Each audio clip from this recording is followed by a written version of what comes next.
సత్యనారాయణ రెడ్డి సత్యనారాయణ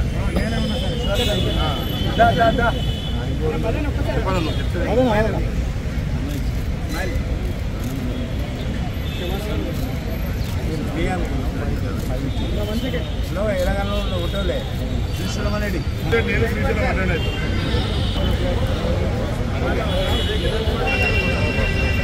నాకు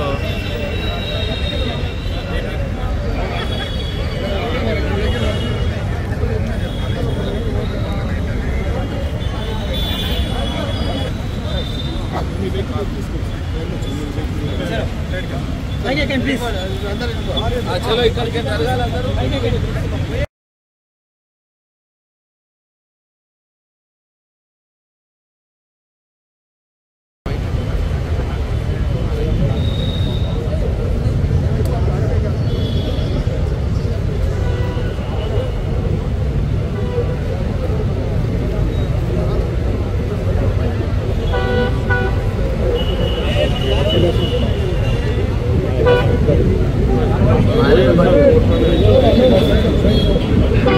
अरे गाड़ी आ रही है।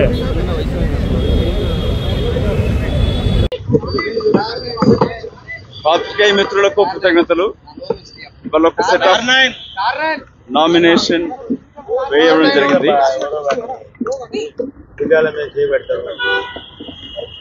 తెలంగాణ భవిష్యత్తు కొరకై, తెలంగాణ ప్రజల కొరకై, ఐడియా ఆఫ్ తెలంగాణ రక్షించడానికి కొరకు జరుగుతున్న ఈ ఎన్నికలలో తెలంగాణ ప్రజలు గెలవాలని కోరుకుంటూ ఏ తెలంగాణ రాష్ట్రానికి కొరకైతే ప్రాణాలు అర్పించినారో వాళ్ళ ఆశలు నెరవేరలేదు.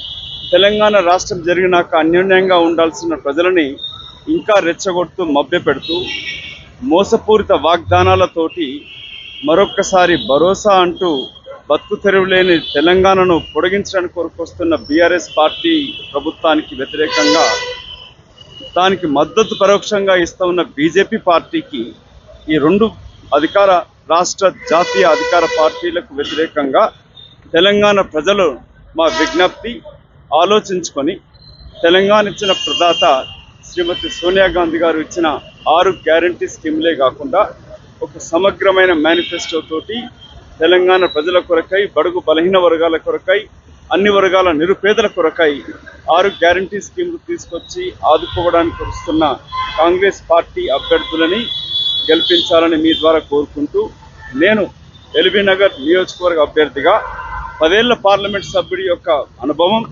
న్యాయవాదిగా, విద్యావంతుడిగా నాకున్న అనుభవాన్ని, నా నియోజక ప్రజలని నా కుటుంబ సభ్యులుగా భావిస్తూ ఈ ఎల్బీ నగర్ నియోజకవర్గం దేశంలోనే ఒక అత్యున్నత ఆదర్శవంతమైన నివాస ప్రాంతంగా ఎదగడానికి కొరకు నా కృషిని, నా శక్తిని, నా సర్వీస్ అంతా కూడా నా ప్రజల కొరకు ఉపయోగించుకోవాలనే ఉద్దేశంతో ఈ ఎన్నికల బరిలో దిగడం జరిగినది. ఇప్పుడు ఎల్బీ నగర్ ప్రాంతాన్ని రక్షించుకోవాల్సిన అవసరం ఉన్నది. ఎల్బీ నగర్ నివసిస్తున్న బిడ్డల భవిష్యత్తు కొరకు, వాళ్ళ ఎడ్యుకేషన్కి, హెల్త్ కొరకు, ఎంప్లాయ్మెంట్ కొరకు వాళ్ళని చూసుకోవాల్సిన అవసరం ఉన్నది. ఏ కాలనీలు చూసినా కూడా మురికి కంపులు కొడుతూ కనీస వసతులు లేక అలమటిస్తున్న ఎల్బీ నగర్ నివాసులని, అన్ని ప్రాంత ప్రజలని సకల జనుల ప్రేమిగా, సామాజిక స్పృహ కలిగిన వ్యక్తిగా వారికి సేవ చేస్తానికి వస్తున్నందుకు ఇవాళ నామినేషన్ వేసి మీ ద్వారా నా ఎల్బీ నగర్ నియోజకవర్గ ప్రజలని ఆశీర్వదించి అవకాశం ఇచ్చి వారికి సేవ చేసుకునే అవకాశం కలిగించాలని కాంగ్రెస్ పార్టీ అభ్యర్థిగా కోరుతా ఉన్నాను.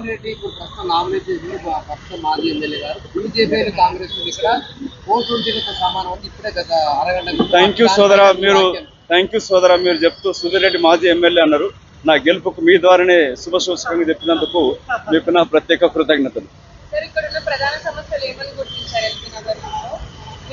కనీస మౌలిక వసతులు, రోడ్లు లేవు, డ్రైన్లు లేవు, నీటి వ్యవస్థ లేదు. అత్యధిక యువకులు ఉన్నారు, వాళ్ళకి ఉద్యోగాలు లేక బిడ్డలు అలమటిస్తున్నారు, కొందరు ప్రాణత్యాగాలు చేస్తున్నారు. ఇదే ఎల్బీ నగర్ చౌరస్తా గడ్డ పైన శ్రీకాంతాచారి ఆత్మహత్య చేస్తున్నారు. అతని ఆత్మ ఘోషిస్తుంది. ఆ బిడ్డలను ఆదుకోవాలి, వాళ్ళకి ఉద్యోగాలు కల్పించాలి, విద్యావకాశాలు కల్పించాలి. ప్రతి కాలనీలో నా అక్కజెల్లలో నా అన్నదమ్ములు ఉంటే ఎట్లుంటుంది, ఏ వసతులు కోరుకుంటారు. నేను పీపుల్స్ మేనిఫెస్టోగా వాళ్ళకి కనీస వసతులు కల్పిస్తూ వాళ్ళ కుటుంబంలో ఒక అన్నగా, తమ్ముడుగా, అక్కగా, మామగా, కాకగా ఉంటూ వాళ్ళ కుటుంబ సభ్యులకి వాళ్ళ కష్ట సుఖాలు నేనున్నాననే వాళ్ళకి భరోసా కల్పించడానికి కొరకే ఈ నియోజకవర్గంలో పోటీ చేస్తాను.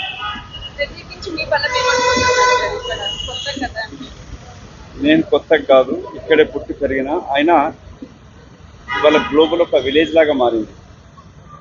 చంద్రశేఖరరావు మహబూబ్నగర్లో ఎంపీగా అయిపోయి పారిపోయి అక్కడ నియోజకవర్గంలో పోటీ చేయకుండా గజ్వేల్ పోతాడు, కామారెడ్డి పోతాడు.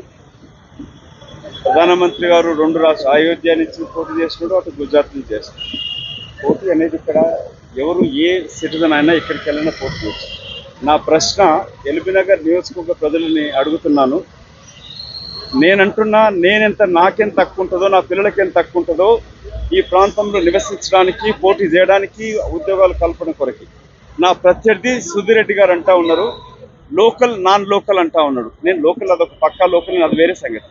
కానీ అతను ఇక్కడ నివసిస్తూ ట్యాక్సులు కడుతున్న ఆంధ్ర ప్రాంత, మహబూబ్ నగర్, నల్గొండ వివిధ జిల్లాల నుంచి వస్తున్న ప్రజలని మీరు స్థానికులు గారంటున్నాడు. అలాంటి వ్యత్యాసం చూపించే వ్యక్తికి మీరు ఓటేస్తారా? అందరినీ కలుపుకొని అంతా నా వాళ్ళే అనే నా కుటుంబం అనుకునే నన్ను మీరు ఆదరిస్తారనేది మీరు నిర్ణయించుకొని మీ విఘ్నతకు వదిలిపెడుతూ మీకు చేతులు జోడించి వేడుకుంటాం. గల్లీ వ్యక్తి పోయి గచ్చిబౌలిలో దాక్కుంటున్నాడు. నేను బంజారా హిల్స్కి వచ్చి ఆయత్నంలో నివసిస్తా ఉన్నాను. Thank you.